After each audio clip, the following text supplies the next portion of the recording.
ఇప్పుడు నా శిష్యులు నా వాళ్ళు అని కాదు, నా దగ్గరకు వచ్చిన తర్వాత బాగుపడిన వాళ్ళు వాళ్ళందరితోటి అందరికీ ఉపకారం కూడా అట్లాగే చేస్తారు. మంత్రాలయం ఎమ్మెల్యే గారు యాక్చువల్గా ఆయన వైఎస్ఆర్సీపీ పార్టీ, కానీ నేను ఎమ్మెల్యే అవ్వాలంటారు.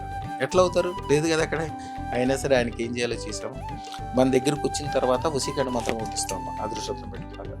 ఎక్కడెక్కడి నుంచి ఎక్కడికి వెళ్తారు వాళ్ళు, ఏ రూపాయి ఇంట్లోంచి ఖర్చు పెట్టకల్లా ఎప్పుడు బయట నుంచే సంపద ఇంట్లోకి వస్తే వీళ్ళ ద్వారా అందరూ ఉపకారం పొంది వీళ్ళకి ఎప్పుడు దండం పెట్టి వీళ్ళకే అనుకూలంగా ఉంటారు. ఇప్పుడు మీరు ఉపకారం చేసే పొజిషన్లో ఉంటేనే మీరు రాజకీయాల్లో సక్సెస్ అయినట్టు. మీరే అందరి మీద ఆధారపడుతున్నారు అనుకోమ్మా, మీకు ఎట్లాగా? ఇప్పుడు కూడా స్వార్థం, ఇప్పుడు నాకేం స్వార్థం లేదంటారు. స్వార్థం లేకపోతే ఎట్లా? మీరు ఇండియాకే ఉపకారం చేస్తారు కానీ పాకిస్తాన్కి ఉపకారం చేయరుగా. మరి పాకిస్తాన్ కూడా మనుషులే కదా. మరి స్వార్థం లేదంటే పాకిస్తాన్ కూడా ఉపకారం చేయాలి.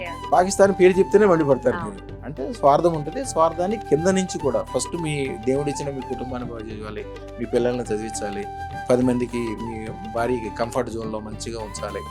ఎవరైనా మీ దగ్గరకు వచ్చి అడిగితే భోజనం పెట్టి మంచిగా వాడికి ఉపకారం చేసే పొజిషన్లో మీరు ఉండాలి.